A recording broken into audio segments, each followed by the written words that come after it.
everyone is talking about Four Seasons. I think we should do a review of it. Yeah, no, it's very, very popular. Really enjoying it. Really enjoyed it. Yeah, very popular. Why are you talking like that? Just That's suddenly not yourself. literally lost the will to live from being Yeah, there. very popular. Yeah, You it do is. like- It's you good. look I love like a Alan. BBC person. What? You're very popular. Is this I've you never sort- heard you talk like that. Oh, You'd be tired. You've just done your workout. Well, no. Yeah. Is this you sorting out the back of shop? Yeah. You're in the back of shop. How can you sort the back of shop if you're in I'm there? going to sort out the back shop. And I'm going to have to check your shop. The front shop, i.e. my mug. I'm going to have to check your shot because the last one we did, you were so in the bottom right-hand corner of the shot. I had to reframe it. The whole thing with this is it's one take. I don't do framing. You do. Well, you've been a social media influencer for 7 years now. I think Don't call me an influencer. well, you are. Don't. You're an activist and influencer. As we now all know, linear TV's over. Linear TV is over. I was bigging you up on your swimming the other day. Why? We were Ow. talking about exercise and I was saying, Oh, Chi-Chi. no, bless Oh, her. she had such a fall. Oh on the no, she's hurt, not help her. Babe, she's got to work it out herself. But she's going to get herself all comfortable. Oh, on a place where I'm going to sit. What's the point of that? I'm gonna do it with her. So Chi-Chi. Chi-Chi. Chi-Chi. Chi-Chi. Chi-Chi. Chi-Chi. What do you look for in a man, Chi-Chi? What do you look for in a man? Really? So sorry, why were you bigging me up? What were you saying? I'm getting nothing back from You just Chi-Chi. realised, right, I'm not doing it with those Swenborn or Ericsson I'm going to glasses. take them off. No, you won't. You'll keep putting them on. I can't do it, Mark. I can't do it anymore. I hate those glasses. Okay, I'm going to stamp on them. if it kills me, you're going to tell me what the fuck you said. Oh my God, what are these? They're Kaz's. I just thought I looked like Kaz. Oh my God, they are Kaz's. What did you say? I said, we were talking about exercise, and I said, Oh, we were talking, because there's this thing you can Something get called boring. Corgas. Boring? Or do you want to hear it? Corgasm, did you say? What, boring? Corgasm. Okay, I won't tell you. No, tell me No, about you the... said boring. No, tell me. No, you Tell said me boring. about the corgasm. No. No, I've got these ones. You can't wear those. They fucking look great. No, you look like a total media wanker. I am not. I love them. Right, well, I'm gonna you're I'm gonna gonna go to the Anthony Gormley at the White Cube later. Right, you are going to have to do it with Gigi. I'm not. All right, sitting give us those next to ones. you. What is wrong with you? Why are you being all babusser? Oh, what's all bizarre? BBC. Oh God, now I don't Thanks like. for the coffee. You don't do straight coffee. You do fancy namby-pamby wanky coffee. Which, if I get it a scintilla wrong, Shut up. you sit there and go. "Nyeh, Mark, nyeh, stop nyeh, now, nyeh, stop. You're nyeh." really annoying me. And you didn't have any lunch, which means by the time we're halfway through this, Why are you're you gonna wearing- be in a mood. Nads, why are you wearing a waistcoat? I literally, you know what I was going to do? I was going to write down, I'm sitting on the toilet, I hate- and I oh. thought, he is going to say within 5 minutes, why are you wearing a waistcoat? So I was going to write it upstairs in the bathroom to prove that I knew exactly what you were going to say. Because I like it. I tell you what I've noticed with those pants. Well, I don't want you to notice anything. Why not? What's wrong with you? Because we've had the waistcoat, now we're going to have the thing. Now it's just because you're sitting there with nothing to do. No, I've prepped all my business. Okay, right, you're going to piss me off. This isn't going to work. No, but can I just say something I've noticed about you today? In those. No, do you know what? I don't want you to tell me anything you've noticed because it doesn't interest me. Why not? You always used to. It never did. Well, I've never interested you. You just said I was a fucking hero on Loose. Oh, you missed a good conversation there. Corgasm. I said boring. You would have loved it. Oh, and it had orgasm, and it had orgasm in it as well. Yeah. No, tell me, please. Look, it's a very rude thing to say when a person is just starting. No, a story. when I thought. Boring. No, not So, not your let's story talk. about the fact that it was about exercise, not your story. As if I were tell you a boring story.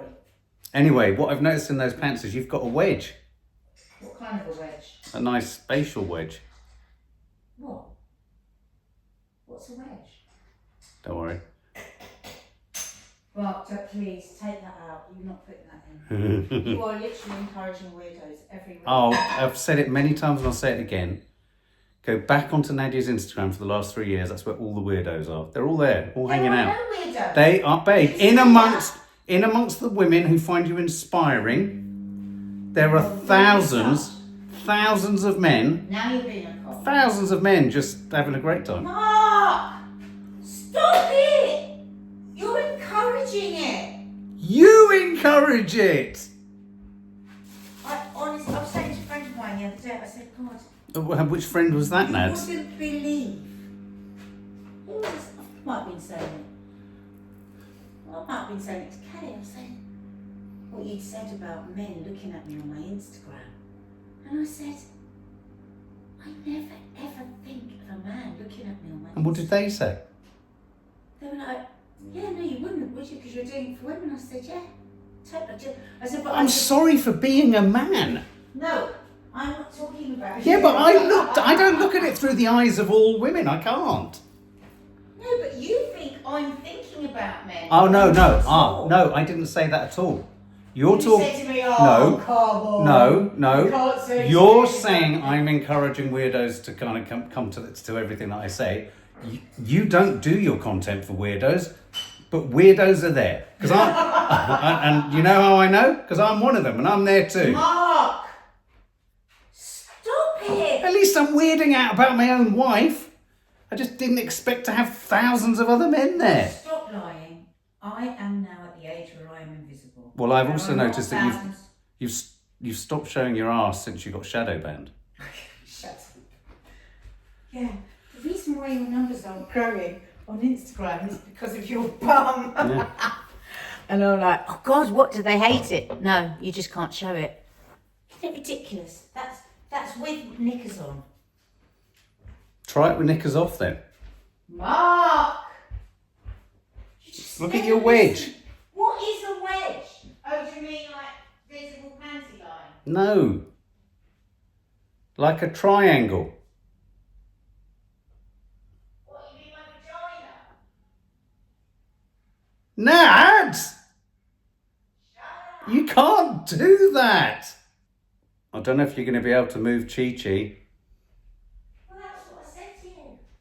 Now I'm It's afraid I've got to move her. so sweet that she's laying I there. know. Just Maybe move- we'll have to shift everything. Just so move her to the other side of the No, chair. because she's not very well. She's not well. She's really. She She's fell off a wall. bruised. She's bruised. Badly she fell bruised. off a wall, guys. So badly. It was. She literally winded herself and bit through her tongue. Oh, don't, because I can't bear it. I Where know. am gonna I literally. I'm not exaggerating. Sorry. I lay on the Sorry. floor. I lay on the floor, and I held her It's okay, in the park. it's okay. I've checked her eyes. I've checked all her vitals. She's okay. She's just very bruised. Checked the vitals. Yes, I Mark. did. You haven't checked the Oh, vitals. babe, I can't take you serious. You You're look like neither a vet or a a doctor. snooker umpire. I look really cute, and I love what I'm wearing. Can I see And your? I have nothing to Oh, that's say. going to be interesting on a podcast, isn't it? Is that your shot? Darling, I've got a dog. She's not well. Don't drop that in my coffee. I'm not going to drop it in your. That's That's quite in my nice. shot. coffee. Oh God, What? we haven't got the clip. Well, how are we going to do that then? Do we have to play it? Ah! You look like a snooker player. Oh! Oh! What have you done?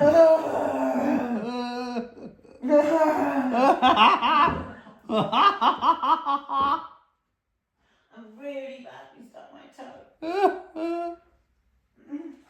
I hate it. That was so annoying because I was having a nice single cube of dark chocolate. My bioflavonoids. You what? I think I say that right. Bioflavonoids? Bioflavonoids. What the fuck are they? I don't know, but they're good for you. Did I catch I know. that? You're in shock. You. What's happened to your eyes? Mark, I hate you. No, your eyes have just completely gone. Am I having a stroke? Well, am I? I don't know. If my eyes have slipped down my face, we need to call a fucking doctor. They're slipping. Mark! Why are they sliding? Mark, stop They're it! sliding off your face. Is my face drooping? Mark, it's not funny. If my face is drooping, what is the 1, 2, 3? Not now you're looking short. I don't know where's the 1, 2, 3. I don't know. There's a lot that things you're supposed to look at and then call someone. Is my face sloping? Your eyes have gone funny. Look to the left and right. Get on with it. Is it this one? You know, it's lots of ADHD people medicate completely with coffee. Yeah, I do. They say no to the medication and they have coffee. That's what I've started doing again. Are we rolling? Are you rolling? Yeah. Let's stop and start properly. Oh, God, do I have to? I'm in a perfect position. Fucking hell. Hello, I'm miles away from the camera. Pardon? I'm a long way from the camera. You're a long way from me. My head is quite small. I'll blow it up. Are you sure? I'm going to pull your I head. don't want any words about, oh, your shop was a nightmare, it caused I've me looked nightmares. at the shop. It is a nightmare, but we're compromised because Chi-Chi is injured. Okay. So, whether you are listening on podcast or watching on YouTube, you will be unable to see me. Pardon? Because I'm so far away. But welcome to How to Stay Married So Far. And this is in our 23rd year week of our marriage. 23rd year week of our marriage. We're in the week of our 23rd year. That's it. We're in of our 24th year. We've done 23. Don't look like that. Who were you? I've been many people this morning and I don't know any of them. BBC 10 minutes ago. I know. Now who are you? Ray Winston. I know a man who knows a man who knows him. I really want to watch that again, Sexy Beast. Talking of sex. We have gone back to one of our great resources for our podcast. Yes. Because this is actually the second time we've gone to it. Yes. And it's a great little Instagram account. It's not a little Instagram. I sounded very patronising. She's a businesswoman. Yeah. She does all sorts of seminars and workshops and all kinds of things. And she is called the Libido Fairy. She hasn't got as many followers as you. That's because she hasn't shown her arse. Well, I'm just saying. How do you know she hasn't shown her arse? Maybe she has. Well, she doesn't say sex. She says, eh. Yeah. It's really annoyed me. Yeah, it was so funny because I was playing Mark the video and I said, I think we should do the podcast off the back of this video. And I played it to him. And I said to him, it's the Libido Fairy. So she said, if you have any problems initiating, then da-da-da. And he goes, well, what? Well, because No, you went, what's she saying? I went, I wanted to say, well, what do you imagine she might be saying? Yeah, but it's the Libido Fairy. She's saying, couples argue about who initiates. It's the we don't. internet we say that everything. It. The internet didn't blank it. She blanked it. Maybe she calls sex segs. I know. I don't like it. Makes me feel a bit ick. Maybe it's because if she has every post with sex on it, she could get shut down. But anyway, we're not going to call sex eggs. We're going to call sex. Let's call it fucking. I don't know who I'm picking. Mark, try and just be you. Okay, that's hard. That's really hard. What happened? I don't know. It's because you've just done a bloody Joe Wick, so you're all pumped up. No, it's because I've stopped taking these stupid fucking salts and sugars, and Nadia has hit upon what was causing the most discomforting biliousness that led to me calling many specialists and having to take blood appointments next week, which I feel like I don't need now. I feel like you are going for I am going. Don't start, Mark, trying to get out of your blood appointments. I knew it was going to come. There is nothing happening next Wednesday other than your blood appointments. Oh, fuck. All right. So what has the... Okay, so I threw up, not literally, but the last episode we did, everyone found In fact, Nadia rarely listens to our stuff back. I mean, she's got a good memory, so she knows what there is to clip it and all that. But you found yourself listening to the whole chat about slang, didn't you? Well, it was funny. It popped up. I was listening yeah, to but the rest about the podcast. I was listening to the rest is politics, and then this podcast came on. I was listening to it for about a minute before I realised it was us. And it did make me giggle. So anyway, I brought that to the table. So what are you bringing to the table, Miss Sawalha, this week? So I'm bringing the libido fairy, as I was just explaining, and I think all we need to do now is press play. Okay, apologies if her voice and the tone of it all is a bit twee, because it is a bit twee. Here we go. A super controversial rule that I follow is that I don't initiate, but I do initiate connection, because there are so many times in the past where I've wanted to feel close to my partner, but the idea of initiating felt really overwhelming. I would get in my head about feeling like if I started something, then I had to go all the way to, and so I changed the rule.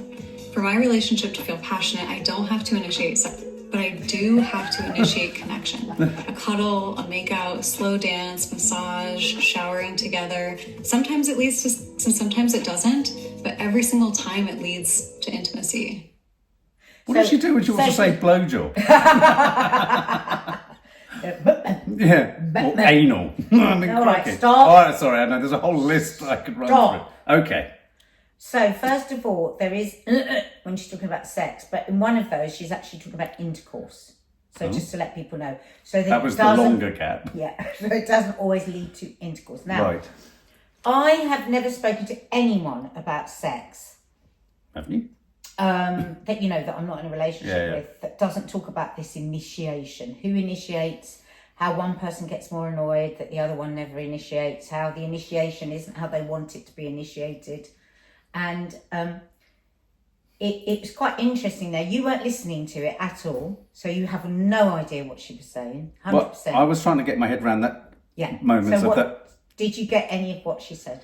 No, I need to listen to it. Let's listen to it one more time. Let's listen to it without you doing the sounds. Okay, that's a good idea, Naz. And well done, because all men are like me.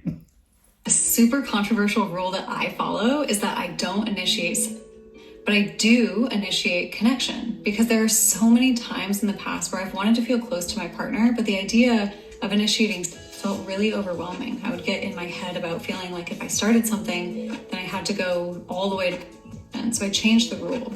For my relationship to feel passionate, I don't have to initiate sex, but I do have to initiate connection. A cuddle, a makeout, slow dance, massage, showering together. Sometimes it leads to sex and sometimes it doesn't, but every single time it leads to intimacy. Hang on a minute. Hang on. Why do you think I'm laughing? Because it still hasn't gone in. Right. It's complicated what she's saying. And it's made more complicated by the absences of the word sex. No, you were worrying when intercourse was going to come in. Oh. Weren't you? What is she saying? That she doesn't like to be thinking about... Well, she doesn't initiate sex. She initiates connection, which may well or may not lead to sex. Yeah. Why is that so contentious? What she was saying was, I have made it a rule. Right, so that's the first important thing.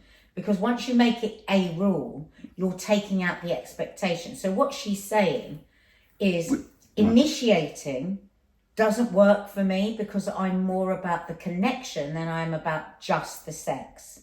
So what works for me is I'm better at making connections, creating intimacy. Yes.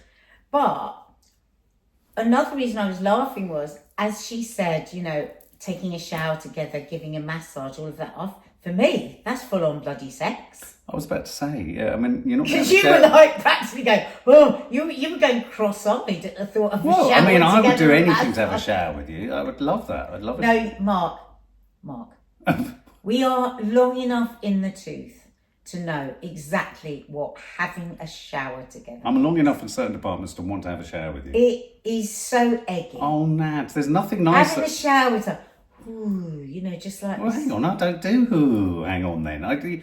You would not be comfortable in a shower. You know what I'd be worrying about? Everything. My knees. Yeah. Everything. Worrying about the amount of So soap. let's just park the whole idea of a shower. Yeah, but I do love the idea of buttocks against panes of glass. Well, that's something that can just be done separately. It doesn't have to be in. Oh, well, right. What, in the garden? Well, just can. Oh, pause. Hello? Who's that? Hey, hi, darling. how are you? So we're just doing our podcast. No, that's That's all all right. right. How are you, darling? You okay? Do you need anything? No, sorry. Did you have a nice evening? Yeah. Yeah? Love We won't be you. long. We'll be about 20 minutes. Bye. Embarrassing. That was our daughter. Yes, And she I was did. just saying, just say, like, can you press your buttocks up against the shower? Well, hang on a minute. If we're not in the shower, there's not just a pane of glass. Well, you you can I can't wouldn't both say be in the just shove your shower. ass against If the you were in the glass. shower with me and I was pushing my butt against the I wouldn't glass see window, it. would you see it? No. You'd have to be out. You'd have to be in the bathroom. This is getting complicated. And also boring. It's not boring at all. Go to Nadia's Instagram account. Mark, stop it. So, Right. So what am Let's I not first- getting here? I think first, it's because I think you've gone cross-eyed in your brain. You're Yeah, I'm thinking in the of showers, shower. You're thinking of massage. You're thinking of initiating sex. Yes. So you've lost all ability to think intellectually. Can I think easily?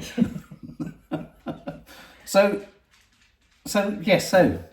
what are we going to What are say? you having trouble with? I'm not having. Well, what are we going to talk about? Who Well, I initiates was sex? going to talk about the fact. Okay, park me, Where? right, and then think about other relationships. Right. Where? Would you say that the majority of the time you initiated sex in relationships? I'm going to make a bold statement. Oh God, here we go. I think in most long-term relationships, men end up initiating sex. Well, that's what I was going to say. Is that everybody says? Oh, is that the end of the podcast? No. No, and that's not necessarily because I don't mean it's a tricky one, isn't it? Because initiate. I mean, I would say that most of the relationships I've had, the initiation, certainly in the kind of early months or whatever is totally equal. You're both kind of all over each other like a rash. But if we're talking about moments where it is initiated, and that assumes that you only ever initiate sex, sometimes it still just happens. I mean, if I think mostly about sex, it would just happen. Yeah. And it wouldn't necessarily happen through, an active thought to how could we get this going and da-da-da-da. It would happen. But I think once you are, in any relationship that I've been in for, say, longer than a year or something like that, yeah, there is an element of, I think I would have the appetite for it foremost before the other person. And I think I would sometimes say that with us too. You've got such a deep furrow in your forehead. Have I? Really, like as deep can be. I've never seen it before. Is it getting deeper? It was just like that. So I was deep, really like a thinking. crevice. No, I was really, do you like it? You were thinking a lot. Have I thought so hard? I've cleft my forehead. A cleft. That's a better word. Crevice wasn't doing it. Maybe It's I'm. like it's just like. Maybe What are you trying to work out? I was really, really trying to work something out. I know. I don't think you and achieved I don't know it. what. Yeah, you didn't get anywhere. I thought there was going to be something earth-shattering that was. I thought there was something earth-shattering. I admitted that really, I probably was the one initiating it more often than not in any long-term relationship. That's a not a revelation, but it's a factoid. I think you're quite cautious. I am. I'm pleased you said that. Oh, good. Do you want me to fill in on that? If you can. Why have you got so I think it's because I've got the waistcoat on. It's not suiting you. I feel like you're Don't. going Right, I tell you what, I I feel would like wear you're gonna- every day for a week, a bloody waistcoat. I Because feel you were like- trying to make me not wear a waistcoat. I feel like- and I like my waistcoat. The weirdest thing about all of this is I wouldn't be at all surprised if you had a glove on one hand and you started to polish a cue ball and just place it on a table. But that's because you think about snooker and I never do. Right. I'm quite hesitant. Okay, well, let me explain why. This is What are you explaining? why I'm hesitant, maybe. And this is a hangover from, I think, my upbringing and a lot of the politics I heard going around me. So I'm about to go serious. I remember when I was very young, and for those who've come to the podcast and don't know our entire family history, but I was brought up by a single parent. She's gay, came out as gay when I was 7, but was a very young, 18. Who was? Your mum. Which was 20 when she had me, yeah. 27 when she came out as gay. But at the same time as her coming out, she was also extraordinarily active in what I would probably describe as a almost revolutionary feminist group. They were radical feminist group. And a lot of it wasn't like I was brainwashed, but I heard a lot of stuff. I saw a lot of stuff. I've told stories about how you'd go to women's kind of conventions. I was very used to seeing women examining themselves with mirrors and hate it whenever you say burning that. the bra and all this kind of But you were in events where there were women. Yeah, but it was examining their vagina. Mark, is that true? Were you once somewhere and you walked past a room and there was somebody in there? No, I'll tell you exactly where I was. I was at the Lyric Theatre, Hammersmith. The whole place had been hired out by a feminist group. Me and William Dibley were running up and down in the lift with our Kinder eggs back in the day when you used to get bronze heavy toys in a Kinder egg. Because I remember opening mine as I came out of the lift. As I came out of the lift, coupled with me going, wow, William, look at my heavy iron toy that's in my Kinder egg. We go through double doors out of the lift onto the balcony at the top of the Lyric Hammersmith. And it was summer, and there was all these women along with their backs against the window. And variously, they had their legs akimbo, and it was obviously a stunt, or it was a kind of demonstration, or there were photographs being taken of them all with mirrors, looking at their bananas. And I remember William going... Were they dressed? No, they had their things hitched up. No, but could you see anything? Yes, I could see lots of women looking at their bits. No, but could you see their vaginas? If their back was at the window? I wasn't looking in a section, so I just thought, well, I know what they're all up to. No, I know you weren't looking in a sexual way, but could you see them? Yeah, well, yes, a couple of them at the front. You could see them with their legs wide open, yeah. Oh. Now, William just looked at everything and went, can I look at your Kinder egg again, please? I'm not bloody surprised. Yeah, and I went into, and I looked at his, and we ran back in the lift giggling because we were like, oh my God, it's really weird. Anyway, the point that I'm trying to make is... Did you expect, when you were young, did you think all women sat around looking at their vaginas? No, because as I grew up, as I became a teenager, and I was surrounded by a lot of lesbians, I was surrounded by a lot of... where my mum was a librarian, a lot of the teachers there were socialist worker members. They were all it was a very left-wing upbringing. It could have been more left-wing. I used to sell socialist worker at Ladbroke Grove Station with the guy. I was about 10. So... Coupled with the kind of radical feminism, I'd read pieces by authors like Andrea Dworkin, who's written, anyone who knows Andrea Dworkin, she was a major American author, feminist writer about pornography and the power struggles and the dynamics and all that kind of stuff, way before a lot of stuff that's out there now online. And I remember being quite hampered or hindered in how easy I felt with myself about having sex when I met my first girlfriend. Because I remember, and I'm not being facetious when I say this, I remember really struggling with the idea that inherently the act of a man having sex is essentially it was a kind of an invasion, a penetration. All the language used with it was it sounded aggressive. Well, look at the slang that we were talking about the last podcast. Absolutely. I nailing you. Yeah. All of those words that when we were just dissecting them were like, oh my God. And I had a really inspiring film A-level teacher. And the reason I'm saying all this was at my mum's college. I took the film A-level at my mother's college, but I was taught by a woman called Bev. I think you met her very briefly when we first got together. She was an extraordinarily intellectual, intelligent, smart. She was a filmmaker, And I remember sitting before one of my A-level classes with her because my mum knew her. I was friend with the teacher of the A-level class, film. And I remember us talking every night. I was there every Wednesday night, and we'd always be talking about gender politics and sexual politics. And she was interested in what it was like me growing up as a heterosexual young man, and what were the kind of impulses and all this kind of stuff. And I didn't feel any sense of kind of shame or anything, but I do remember having a very long conversation with her. And interestingly, I remember her name, another woman called Carmel. It was a lovely woman. She was another teacher there. And I was talking about, sometimes don't know how to get around the idea that the very act of sex is in and of itself oppressive. Right.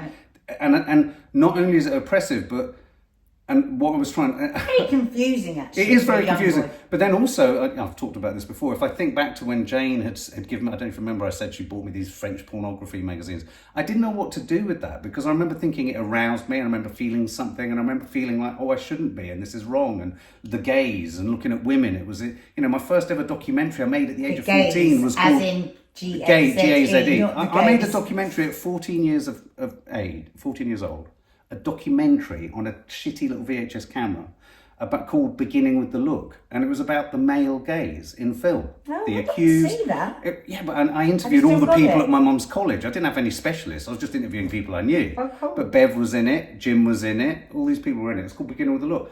And I was looking at films like The Accused, Patty Hearst, Blue Velvet, where it was all about. I was fascinated in film with the way in which the way men look at women. Right. So I've always been interested in all of that, and so coming back to this idea of hesitancy, I think it's a hangover from that because I'm not bloody surprised. Well, yeah. Jesus Christ. Yeah.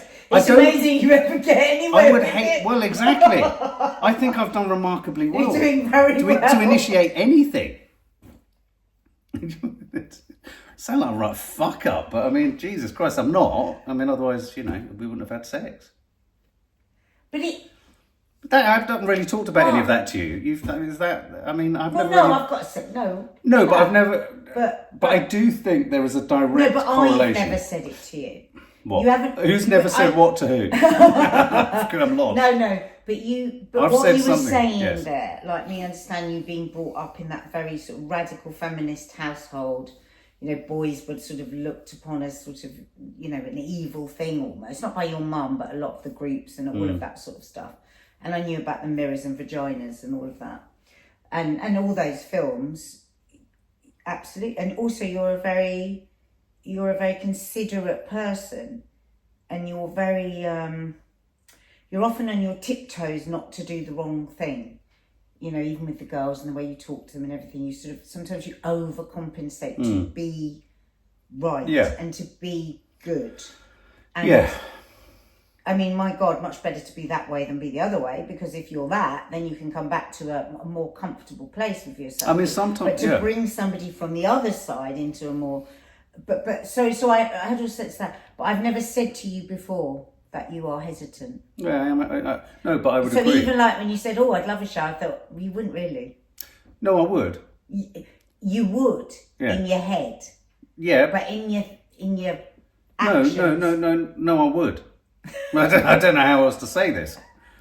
I would, and I think I've evolved. But I think you're right. I think my baseline is one where I am hesitant because I don't want any affectionate move. Together 23 years. Well, I think that's quite nice. And you still feel well. No, it's not really. What bit of it is nice? Because it means that you are still fucked up. Which is what I've always said to you. Conscious. You're on the outside looking in. Right, yeah. No, you're right. And I've always felt that with you. You're just you're outside of yourself looking. It's like you're policing yourself. No, well, I wouldn't disagree, but I would also say that over the arc of our relationship, I think that hesitancy has got less. I've trust things more. Yeah. I feel more comfortable with things more. But still, it's still there massive. Yeah, I don't think I'll ever be able to get rid of it totally. No, but I think you can. Because I think consciousness of it, like us having this conversation. Yeah, but if I did, I'd end up wanting to slam you against every part of the kitchen furniture, and I'd say this with you. I mean, yeah, but I mean, what do I do with that? I can't become a red-blooded man. Listen, now, stop this. This is just nonsense. Red-blooded man. Well, I don't even know what that means. Don't be so silly. No, because why is it got to be one thing or the other? You know what I mean? Right. That's the thing. Your personality has definitely changed with your because of a waistcoat. With your waistcoat. That's why. Yeah, especially if you can say it. I'm going to wear a waistcoat always. Why? It's making you so formal. I know. It's like you should be opening doors. It's really weird. How are you about initiating it? And how it? I don't have a problem with it. Right. You're not hesitant. You're not. I'm very. What's the word? I'm very attuned. Like, say I did want to initiate, and I felt that you were any kind of way. I would know that instantly, and I would never try to convince ever. But you've just hit the nail on the head. I would go along the same lines. I mean, I wouldn't say that I necessarily, and I'd say the same of other relationships where I've been sexually attracted to them. You know, it's not necessarily about initiating. I think you have a knowledge of whether someone's kind of up for it or not, don't you? I don't think it's a case of trying. But I think yours is overly. Yeah, we've established that. You've established that hook, line, and sinker. I'm trying to pivot this back to you. So that's. I think that's kind of done. It's like, what about what this woman is saying? Because I'm thinking about other people listening in that do have this thing. Sorry, guys. That is saying, I'm pissed off. I have to initiate it every time with my partner, whatever partner that is. You know, whatever. It's not always a man. It's not always a woman. We're in the same sex. You're somebody and you feel like you always have to initiate. I would say... Because the other one won't. Right? I would say to ask yourself this question, do you actually like initiating? Right. And is it that, when you say, I wish I would initiate it more, is it really... Because I think there is usually a kind of balance of somebody usually likes it more to do. But what they're saying is, I would like something more that tells me this is what the person wants. And what she's talking about is just making that decision and saying, I don't like to initiate in the way that maybe my partner wants me to. This is the way I do it. I do it by doing something lovely. I do it by giving a hug. I do it. And what I don't want is that always means it's going to be intercourse, that the person then responds to that. If you give a hug, you give a hug back. If you're in a shower, you have a shower. Shower doesn't equal intercourse. Hug doesn't equal intercourse, or whatever your sexual thing is. A kiss doesn't equal. Me lounging in the bubble bath and saying, can you bring me a glass of wine, does not mean I want intercourse. And I think that's what shuts down intimacy with people, and that's why it is more often women, I think, because I think women want more foreplay. I saw something the other day. It was Paloma Faith talking on a podcast with Jamie Lang, actually. And Jamie Lang had said something to her like, "What is foreplay? What does foreplay mean to you?" She said, "Foreplay means to me it starts all day. Foreplay, it's the kind of thing I've said before. Foreplay is like helping me when you see me doing things. Foreplay is giving me a hug if I've had a heart moment. Foreplay is da-da-da." And she goes through the whole day. She goes, and it's not just licking your fingers and rubbing a bit. Right, okay. And that, I thought, was... Jamie Lang nearly fell off his chair. I'm fucking surprised. But she thought... You could obviously see she thought, I'm not going to fucking bullshit with this. This is what it is. No, but I think a lot of... Obviously, we're in a heterosexual relationship, so that's all we can talk about. But I think for a lot of men... I have to say, not the men that... I wouldn't really be interested in a man like that, but... For a lot of men, that's what they think foreplay is. No, I agree. And what so often... women are trying to say is it's way more than that. That's sex. But can I also... That's not foreplay, that's sex. And I think there's a difference between foreplay and sex. So if you're thinking like this, right, foreplay is not you touching, it's not anything that's under your underwear. Everything else is the foreplay. So how could you increase your foreplay if you're the person think you already initiate? How could you get that?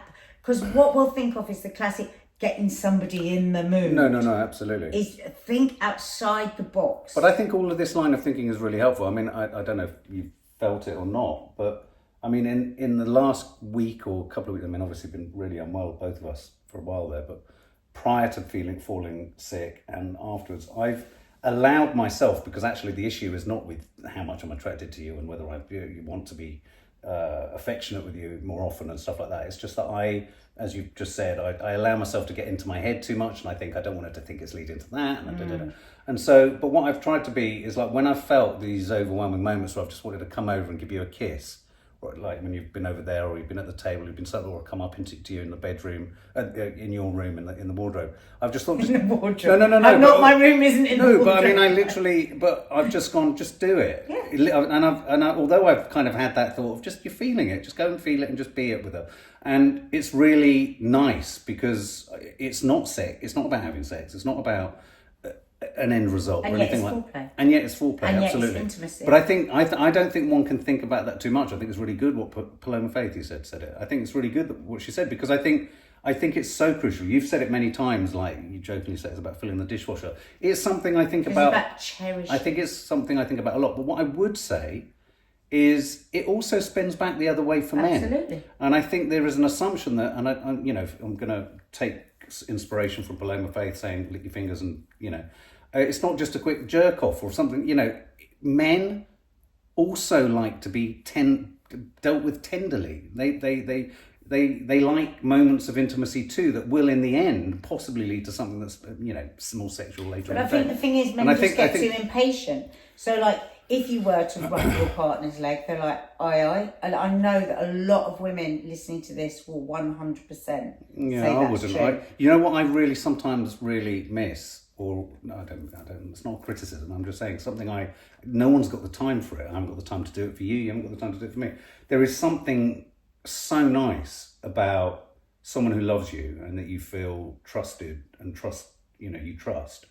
Stroking a part of your body that isn't a sexual, so it might be your shoulder, it might be your arm, it might be your, and like some mornings if I'm stroking your forearm, or just there's something I'll almost say to myself, just keep doing this way beyond you would not. You've hardly ever done that with me. I did it this morning. No, I'm not talking about this morning. I'm talking about in the past, and that is part of your fear of intimacy. Yeah, but you're not frightened of sex. No. But equally, I miss it happening to me too. Yeah. So I think it's a two-way thing. It's not just, and I do think societally, men are throwing a lot of very confusing signals, which is women want to be swept up and swept off their feet and taken control of, in the lightest sense of the word. But at the same time, don't want you to. So sometimes I think for men, it's not just about they want one thing, or if they do this, it's leading to another. They don't genuinely. They're confused. It is because women are confusing. Yeah, but it is genuinely confusing, because sometimes women will be like, I wish you just grabbed me, and you're like, well, hang on a minute. If I grabbed you at the wrong time, you'd be like, well, I'm not in the mood for it. He wasn't talking about me, by the way. No, I'm not. I'm just sort of talking very big I don't know many people today, and I don't know who they are. But I think for practical advice, I would say, if you are wanting somebody to initiate more, how can you create intimacy without the thought that you're going to have sex? Yeah. Oh, I agree. Absolutely silently to yourself. So I'm going to go over to my partner and I'm just going to do something that I like. I don't know whether it's rubbing their arm, and whatever happens, I'm not going to have sex with them. I'm not going to say to them, I'm stroking your arm, but I'm not going to have sex with you. You just do it. But the one thing I would say is, and I think men, especially men, can do this, do try and use your nous when it comes to the right time. Because I think sometimes what can creep in, I've made this mistake sometimes, you'll go over, you'll kind of, and it's not sexual, but you're just wanting to kind of, you both need to be compliant. Say I want to come over and stroke and touch your back and kind of be really kind of tactile. Don't do it at a time that's really inappropriate, because I think some people can then take umbrage and be like, well, I tried. Well, I was just in the middle of putting some battered fish into boiling Precisely. Oil. No. And now you're dry humping my thigh. I can't do anything. No. Even if you're not dry humping, the point is that it's not dry humping. But I do think men can sometimes want to feel victimised, or like they've tried and they've been rejected. Yeah. That's what I'm saying. Yeah. Stop making it a negotiation. Stop making it transactional. Just do it without wondering when you're going to get the pay. Yeah. Off. Yeah. Nice. But I will say it now, any time we're watching Gogglebox, if you want to sit on my face, more than welcome to. And there we have it. Voila. Please subscribe to the channel. Please comment, and please tell your friends how awful he is.